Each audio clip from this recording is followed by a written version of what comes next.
नमस्कार विद्यार्थी मित्रांनो, तुमचं पुन्हा एकदा स्वागत आहे लर्न विथ प्रणित या आपल्या यूट्यूब चॅनलमध्ये. तर मी प्रणित सावंत तुमचं पुन्हा एकदा स्वागत करतो आपल्या चॅनलमध्ये. तर आज आपण बघणार आहोत आधुनिक भारताचा इतिहास. आधुनिक भारताचा इतिहास, मॉडर्न हिस्ट्री ऑफ इंडिया. आपल्या भारताचा जो मॉडर्न हिस्ट्री आहे, आधुनिक जो इतिहास आहे, त्याच्यावर आपण काही 25 MCQs इथे बघणार आहोत. 25 MCQs, इम्पॉर्टंट MCQs आहेत, त्याच्यामुळे लक्षपूर्वक बघा. जर चॅनलवर नवीन असेल तर नक्कीच चॅनलला तुम्ही सबस्क्राईब करून घेऊ शकता. आणि एक पेन आणि एक पुस्तक तुमच्यासोबत ठेवा, वही तुमच्यासोबत ठेवा, ज्यामध्ये तुम्ही लिहून घेऊ शकाल प्रश्न आणि त्याचं उत्तर. चला तर मग आपल्या व्हिडिओला सुरुवात करूयात. तर बघा, आपला पहिला प्रश्न काय आहे. आपला पहिला प्रश्न आहे, लॉर्ड कॅनिंगने कोणती परीक्षा भारतात सुरू केली? लॉर्ड कॅनिंग लॉर्ड कॅनिंगने आपल्या भारतात कोणती परीक्षा सुरू केली असा प्रश्न इथे विचारलेला आहे. तर लॉर्ड कॅनिंगने इंडियन सिव्हिल सर्व्हिसेस ही एक्झाम भारतात सुरू केली. इंडियन सिव्हिल सर्व्हिसेस ही एक्झाम भारतात सुरू केली. कोण? लॉर्ड कॅनिंगने सुरू केली. ओके. त्याच्यानंतर दुसरा प्रश्न काय आहे, मुस्लिम सत्यशोधक समाजाची स्थापना कोणी केली? मुस्लिम सत्यशोधक समाजाची हमीद दलवाई यांनी मुस्लिम सत्यशोधक समाजाची स्थापना केली. त्यानंतर पुढचा प्रश्न काय दिलेला आहे बघा. पुढचा प्रश्न इथे तिसरा प्रश्न, बॉम्बे मिल अँड असोसिएशनची स्थापना कोणी केली? बॉम्बे मिल अँड असोसिएशनची स्थापना कोणी केली? तर NM लोखंडे यांनी बॉम्बे मिल अँड असोसिएशनची स्थापना केली. कशाची? बॉम्बे मिल अँड असोसिएशनची स्थापना कोणी केली? NM लोखंडे. खूप इम्पॉर्टंट प्रश्न आहे बघा, त्याच्यामुळे लक्षपूर्वक लिहून घ्या. लक्षात ठेवा हा प्रश्न. बॉम्बे मिल अँड असोसिएशनची स्थापना NM लोखंडे यांनी केली. त्यानंतर पुढचा प्रश्न, चौथा प्रश्न, सामाजिक परिषद कोणी सुरू केली? सामाजिक परिषद कोणी सुरू केली?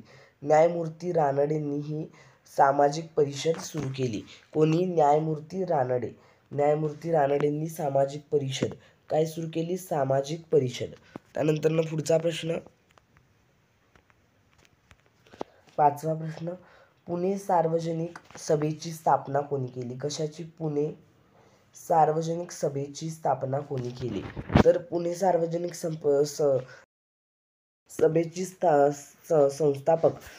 पुणे सार्वजनिक सभेचे संस्थापक कोण होते? तर पुणे सार्वजनिक सभेचे संस्थापक ग.वा. जोशी होते. कोण? ग.वा. जोशी. पुणे सार्वजनिक सभेची संस्थापक म्हटलं तर काय येईल? ग.वा. जोशी. कोण होते? ग.वा. जोशी. म्हणजे GJ असं तुम्ही लक्षात ठेवू शकता. ग.वा. जोशी, पुणे सार्वजनिक सभेचे संस्थापक. त्यानंतर पुढचा इथे यावर थोडेसे पॉईंट्स आहेत बघा, पुणे सार्वजनिक सभेच्या स्थापनेवरती. बघा, पहिला पॉईंट आहे, पुणे सार्वजनिक सभेची स्थापना कधी झाली? तर 2 एप्रिल 1870ला. कधी? 2 एप्रिल 1870. लिहून ठेवा. 2 एप्रिल. किती? 2 एप्रिलला ह्याची स्थापना झाली आहे. 2 एप्रिल आणि 1870 रोजी. हे वर्ष खूप महत्त्वाचं असतं. 1870 रोजी स्थापना झालेली आहे. ओके. कशाची? पुणे सार्वजनिक सभेची स्थापना. ओके. त्यानंतर अजून एक पॉईंट दिला आहे, या सभेची स्थापना यांनी केली. कोणी केली?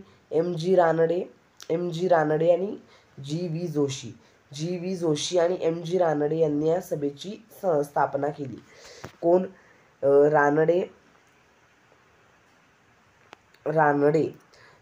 MG रानडे म्हणजेच आणि कोण? जोशींनी सुरू केली. जोशी. ओके. रानडे आणि जोशींनी या सभेची स्थापना केली. त्यानंतर पुढचा प्रश्न आहे, 6वा प्रश्न, हिंदुस्तान सोशलिस्ट रिपब्लिकन आर्मी ही संस्था कोणी स्थापन केली? तर हा प्रश्न बघा खूप इम्पॉर्टंट प्रश्न आहे किंवा हा खूप साधा सोपा प्रश्न आहे. हिंदुस्थान सोशलिस्ट, तर बघा हिंदुस्थान सोशलिस्ट रिपब्लिकन आर्मी याची स्थापना कोण केली? तर कोण? भगतसिंग यांनी. भगतसिंग व चंद्रशेखर आझाद या दोघांनी मिळून केलेली आहे. कोण? भगतसिंग व चंद्रशेखर आझाद. यातले भगतसिंग खूप महत्त्वाचे होते यामध्ये. हे आय थिंक 7वीच्या बुकमध्ये आहे, 7वी का 8वीच्या बुकमध्ये, हिस्ट्रीच्या बुकमध्ये स्टेट बोर्डला आहे अभ्यास करण्यासाठी. कोण? भगतसिंग यांनी व चंद्रशेखर आझाद यांनी हिंदुस्थान सोशलिस्ट रिपब्लिकन आर्मीची स्थापना केली, संस्था स्थापन केली. त्यानंतर पुढचा प्रश्न आहे 7वा. हिंदू मेळा या संघटनेची स्थापना कोणी केली? तर नवगोपाळ मित्र यांनी हिंदू मेळ्याची स्थापना केली. कोण? बघा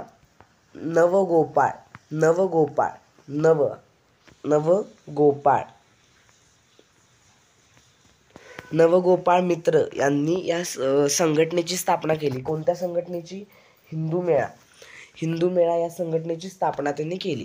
त्यानंतर यामध्ये हिंदू मेळ्याचा एक पॉईंट दिला आहे बघा. हिंदू मेळ्याचे संपादक कोण होते? संपादक ज्ञानेंद्रनाथ टागोर हे हिंदू मेळ्याचे संघटनेचे काय होते? हिंदू मेळा या संघटनेचे संपादक होते. त्यानंतर पुढचा प्रश्न आहे 8वा. कोणाच्या आझाद दस्ता या संघटनेने ब्रिटिशांना दे माय धरणी ठाय करून सोडले? ठाय करून सोडले म्हणजे कोणाच्या आझाद दस्ता या संघटनेने ब्रिटिशांना काय केले? दे माय धरणी ठाय करून सोडले. म्हणजे द्यावंच लागेल, म्हणजे डोक्यावर चढून, म्हणजे अतिशय त्यांना ते करावंच लागेल, त्यांची मागणी पूर्णच करावी लागेल. असं कोणाच्या आझाद दस्त्याने या आझाद दस्ता ही एक संघटना होती, तर कोणाची? तर भाई कोतवाल यांच्यामुळे हे सर्व झालं. ओके. त्यानंतर पुढचा प्रश्न 9वा. लाहोर येथे दयानंद अँग्लो वैदिक कॉलेज ची स्थापना करणारे कोण होते? तर लाल हंसराज यांनी दयानंद अँग्लो वैदिक कॉलेज या कॉलेजची स्थापना केली. काय आहे ते? एक कॉलेज आहे, ते खूप महत्त्वाचं आहे. ओके. IMP ते एक कॉलेज आहे, हे लाहोरमध्ये आहे, दयानंद अँग्लो वैदिक कॉलेज. त्यानंतर पुढचा प्रश्न आहे 10वा. 1938 मध्ये कोणाच्या पुढाकाराने हैदराबाद स्टेट काँग्रेसची स्थापना करण्यात आली? कशाची? हैदराबाद स्टेट काँग्रेसची स्थापना करण्यात आली. कोणाच्या पुढाकाराने असा प्रश्न आहे. कधी? 1938 मध्ये हे तयार करण्यात आलेलं आहे. किंवा 1938 मध्ये. तर बघा हे जे आहे ते स्वामी रामानंद तीर्थ यांच्या पुढाकारामुळे 1938ला हैदराबाद स्टेट काँग्रेसची स्थापना करण्यात आली. यांच्या पुढाकारामुळे. कधी? 1938 मुळे. ओके. म्हणजे इथं किती पॉईंट्स कव्हर झाले बघा. 1938 साली हैदराबाद स्टेट काँग्रेसची स्थापना करण्यात आली. कोणाच्या पुढाकाराने करण्यात आली? तर स्वामी रामानंद तीर्थ. म्हणजे बघा इथे एक वर्ष एक आपल्याला समजलं. त्यानंतर एक संस्था, इथे एक काँग्रेस, हैदराबाद स्टेट काँग्रेस समजलं. त्यानंतर कोणाच्या पुढाकाराने स्थापन करण्यात आली हेही समजलं. म्हणजे 3 पॉईंट्स इथे आपल्याला समजले. त्यानंतर पुढचा प्रश्न बघूयात. 11वा प्रश्न. कोलकाता येथे बेथन यांच्या पुढाकाराने मुलींसाठी पहिली शाळा कधी स्थापन झाली? कधी? तर 1848 रोजी बेथन हे एक व्यक्ती होते. त्यांच्या कधी? बघा 1848ला, याचं उत्तर आहे 1848ला कोलकातामध्ये बेथन यांच्या पुढाकाराने मुलींची पहिली शाळा सुरू करण्यात आली किंवा स्थापन करण्यात आली. त्यानंतर पुढचा प्रश्न काय आहे बघा. 12वा प्रश्न. विधवा विवाहाला कधी कायदेशीर मान्यता मिळाली? कधी कायदेशीर मान्यता? कायदेशीर मान्यता कधी मिळाली? कशाला? विधवा विवाहाला. तर इसवी सन 1856 रोजी. हे वर्ष लक्षात ठेवा, खूप इम्पॉर्टंट वर्ष आहेत. परीक्षेला विचारले जाऊ शकतात, पोलीस भरतीला देखील विचारले जाऊ शकतात. तर कधी? 1856 रोजी विधवा विवाहाला कायदेशीर मान्यता मिळाली. विधवा विवाह करण्यास कायदेशीर मान्यता 1856ला मिळाली. त्यानंतर पुढचा प्रश्न आहे 13वा. मुस्लिम अँग्लो ओरिएंटल कॉलेज, मुस्लिम अँग्लो ओरिएंटल कॉलेजची स्थापना कोणी केली? तर सय्यद अहमद खान यांनी मुस्लिम अँग्लो ओरिएंटल कॉलेजची स्थापना केली. हे कॉलेज आहे मुस्लिम अँग्लो ओरिएंटल कॉलेज. ह्याची स्थापना सर सय्यद अहमद खान यांनी केली. कधी केली? 1875ला म्हणजेच 1875 रोजी याची स्थापना करण्यात आली. 1875 कुठे? अलीगडमध्ये याची स्थापना करण्यात आली आहे. या प्रश्नावर आपल्याला 3 उत्तरं मी दिली आहेत कारण तुम्हाला इझी पडावं. काय? सर सय्यद अहमद खान यांनी मुस्लिम अँग्लो ओरिएंटलची स्थापना केली. त्यानंतर 1856ला ते स्थापन झालं आणि अलीगडमध्ये स्थापन झालं. ओके, इथे मुस्लिम अँग्लो ओरिएंटल कॉलेजबद्दल 3 प्रकारच्या गोष्टी आपल्याला समजल्या. त्यानंतर पुढचा प्रश्न 14वा प्रश्न. 1857मध्ये मुंबईत मराठी नाटकासाठी पहिले नाट्यगृह कोणी बांधले असा प्रश्न आहे. मुंबईमध्ये मराठी नाटकासाठी पहिले नाट्यगृह हे नाना शंकरशेट यांनी 1857 साली बांधलं. इथं पण खूप पॉईंट्स कव्हर झाले बघा. नाना शंकरशेट यांनी 1857मध्ये मुंबईत मराठी नाटकासाठी पहिले नाट्यगृह बांधले. ओके. त्यानंतर पुढचा प्रश्न आहे 15वा. सदाचार हाच खरा धर्म आहे ही शिकवण कोणाची? तर सदाचार बघा, हा एवढं कुणाला ह्याबद्दल माहीत नाही आहे. ओके, सदाचार हाच खरा धर्म ही शिकवण श्री नारायण गुरूंची आहे. माहीत असेल पुस्तक वाचणाऱ्यांना किंवा एकेकांना माहीत असेल. ओके, खूप IMP प्रश्न विचारला जाऊ शकतो. सदाचार हाच खरा धर्म ही शिकवण श्री नारायण गुरूंची होती. ओके. त्यानंतर पुढचा प्रश्न 16वा. विधवा विवाहास कायदेशीर मान्यता मिळवण्यासाठी कोणी पद्धतशीर प्रयत्न केले? तर मगाशी विधवा विवाहाला केव्हा कायदेशीर मान्यता मिळाली ते बघितलं. आता विधवा विवाहाला कायदेशीर मान्यता मिळवण्यासाठी पद्धतशीर प्रयत्न कोण केले? तर पंडित ईश्वरचंद्र विद्यासागर. कोण? पंडित ईश्वरचंद्र विद्यासागर PIV. पंडित ईश्वरचंद्र विद्यासागर यांनी विधवा विवाहाला कायदेशीर मान्यता मिळवून देण्यासाठी एक पद्धतशीर असा प्रयत्न केला, चांगला असा प्रयत्न केला. ओके, कोणी? पंडित ईश्वरचंद्र विद्यासागर. 17वा प्रश्न. विधवा पुनर्विवाह पुरस्कार करून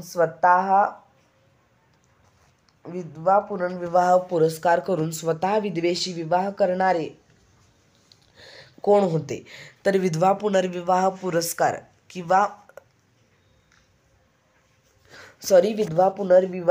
हे पुरस्कार इथे चुकून टाईप झालेला आहे. तर काय? विधवा पुनर्विवाह करून स्वतः विधवेशी विवाह करणारे कोण होते? तर कोण होते? विष्णू शास्त्री पंडित. पुरस्कार ही यात चुकून हे झालेलं आहे बघा. त्यांना विधवा पुनर्विवाह पुरस्कार हे त्यांनी स्थापन केलं, म्हणजे एक प्रकारचा पुरस्कार द्यायचा असं हे केलं. त्यामध्ये त्यांनी हे विधवेशी विवाह त्यांनी केला स्वतः. विधवा पुनर्विवाह पुरस्कार केला लोकांना. यामध्ये त्यांनी मोठा पाठबळ होता त्यांचा विधवा पुनर्विवाहामध्ये आणि त्यांनी स्वतःही एका विधवेशी विवाह केला. त्यानंतर पुढचा प्रश्न 18वा. फर्ग्युसन महाविद्यालयाचे पहिले प्राचार्य कोण? कशाचे? फर्ग्युसन महाविद्यालयाचे पहिले प्राचार्य कोण? तर वामन शिवराम आपटे हे आपल्या फर्ग्युसन महाविद्यालयाचे पहिले प्राचार्य होते. प्राचार्य म्हणजे प्रिन्सिपल. ओके. कोण? वामन आपटे हे फर्ग्युसन महाविद्यालयाचे पहिले प्राचार्य होते. त्यानंतर पुढचा प्रश्न आहे 19वा. पार्लमेंटची मागणी करणारे 2 समाजसुधारक कोण? पार्लमेंटची मागणी करणारे किती? 2 समाजसुधारक. तर कोण आहेत ते? राजा राममोहन रॉय. लोकहितवादी म्हणजे कोण? तर गोपाळ हरी देशमुख. गोपाळ हरी देशमुख यांना एक उपाधी लोकांनी दिली, लोकहितवादी. तर हे खूप महत्त्वाचं आहे बघा. लोकहितवादी असा प्रश्न येऊ शकतो, तर त्याचं गोपाळ हरी देशमुख. कोण? लोकहितवादी म्हणजे गोपाळ हरी देशमुख. ओके. त्यानंतर पुढचा प्रश्न 20वा प्रश्न, थोर समाजसेविका अनंतशास्त्री डोंगरे यांच्या कन्या व बिपिन बिहारी बोस यांची पत्नी कोण? तर थोर समाजसेविका अनंतशास्त्री डोंगरे यांच्या कन्या, बघा थोर समाजसेविका म्हटलेला आहे, समाजसेविका अनंतशास्त्री डोंगरे.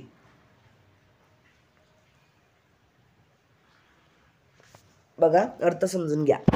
थोर समाजसेविका ह्या होत्या, जे उत्तर येणार आहे ते आपलं, त्या अनंतशास्त्री डोंगरे यांच्या कन्या, थोर समाजसेविका अनंतशास्त्री डोंगरे यांच्या कन्या बिपिन बिहारी बोस यांच्या पत्नी कोण होत्या? तर कोण होत्या त्या अनंतशास्त्री डोंगरे यांच्या, काय विचारलेलं आहे ते, कन्या कोण होत्या? कन्या. त्यानंतर पत्नी बिपिन बिहार बोस यांची पत्नी कोण होती व यांच्या अनंतशास्त्री डोंगरे यांच्या कन्या कोण होत्या? तर पत्नी बिपिन बिहारी बोस यांच्या पत्नी होत्या पंडिता रमाबाई आणि अनंतशास्त्री डोंगरे यांच्या कन्या होत्या पंडिता रमाबाई. पंडिता रमाबाई या एक थोर समाजसेविका आहेत. पंडिता रमाबाई या स्वतः एक थोर समाजसेविका आहेत, म्हणजे होत्या. त्यानंतर पुढचा प्रश्न आहे 21वा, जनसंघाचे संस्थापक कोण? जनसंघाचे संस्थापक कोण असा जर प्रश्न आला जनसंघ संस्थापक म्हणून, तर काय येईल रे मित्रांनो? तर जनसंघाचे संस्थापक आहेत श्यामप्रसाद मुखर्जी. कोण? श्यामप्रसाद मुखर्जी. त्यानंतर पुढचा प्रश्न आहे 22वा, वाई येथे प्राज्ञ पाठशाळाची स्थापना कोणी केली? तर ब्रह्मभूत केवलानंद सरस्वती यांनी वाई येथे प्राज्ञ पाठशाळा ह्याची स्थापना केली. कोणी? ब्रह्मभूत केवलानंद सरस्वती. आता ही प्रश्न जास्तीत जास्त आत्ताच्या म्हणजे मॉडर्न हिस्ट्रीमधले आहेत, त्याच्यामुळे नावं थोडी लक्षात ठेवा. ब्रह्मभूत केवलानंद सरस्वती, प्राज्ञ पाठशाळा वाई. त्यानंतर पुढचा प्रश्न 23वा, मुंबई प्रांतात रयतवारी महालवारी पद्धतीची सांगड घालून महसूल व्यवस्था निर्माण करणारा गव्हर्नर कोण? गव्हर्नर? तर लॉर्ड एल्फिन्स्टन हा गव्हर्नर होता. मुंबईमध्ये त्याने काय केलं? मुंबई प्रांतात त्याने रयतवारी व महालवारी ही पद्धत सुरू करून एक महसूल व्यवस्था स्थापन केली. यांची सांगड घालून एक महसूल व्यवस्था त्यांनी स्थापन केली, निर्माण केली. त्यानंतर पुढचा प्रश्न बघूयात 24वा प्रश्न, सायमन कमिशनची नेमणूक झाली त्यावेळी भारताचे व्हाईसरॉय कोण होते? सायमन कमिशन माहीत असेल. काय होतं रे ते? Go back Simon.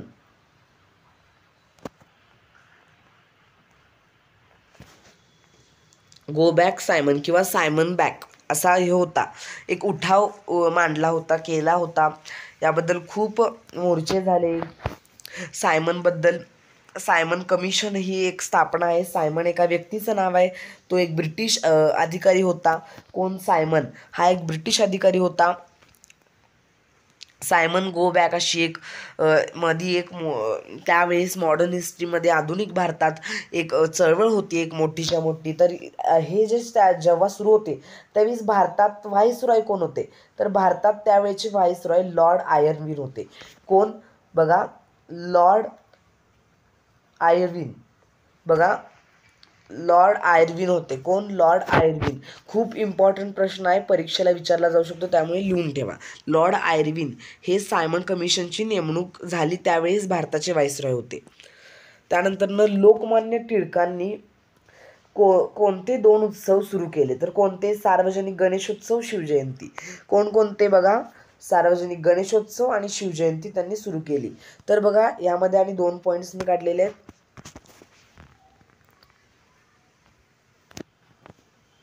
बघा, पहिला पॉईंट इथे आहे, शिवजयंती कोणत्या वर्षी सुरू केली? 1895 मध्ये शिवजयंती सुरू केली. आणि सार्वजनिक गणेशोत्सव कोणत्या वर्षी? 1893 रोजी सुरू केली. इथे थोडंसं वर्ष मागे पुढे, कारण एवढं परफेक्ट कोणाला माहीत नाही आहे, त्याच्यामुळे शिवजयंती 1895 आणि सार्वजनिक गणेशोत्सव 1893.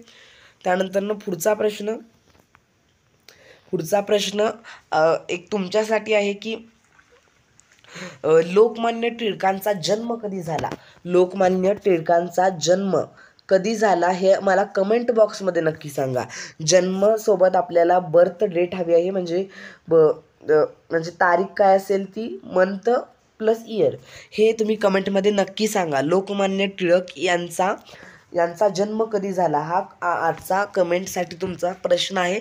नक्कीच प्रश्नाचं उत्तर कमेंटमध्ये द्या. इथे आपले 25च्या 25 प्रश्न इथे कंप्लीट झाले आहेत. तर जर हे प्रश्न तुम्हाला आवडले असतील किंवा हा व्हिडिओ आवडला असेल तर नक्कीच व्हिडिओला लाईक करा, आणि जर चॅनलवर नवीन असेल तर नक्कीच चॅनलला सबस्क्राईब करून घ्या, आणि आपल्या मित्रांशी शेअर करा, कारण ह्या गोष्टी तुमच्या मित्रांजवळही पोचल्या पाहिजे. त्या चालू घडामोडी या आपल्या आधुनिक भारताचा इतिहास आपल्या मित्रांपर्यंत, आपल्या जवळच्या लोकांपर्यंत पोहोचलाच पाहिजे. तर आजच्या व्हिडिओमध्ये एवढेच प्रश्न. तर धन्यवाद.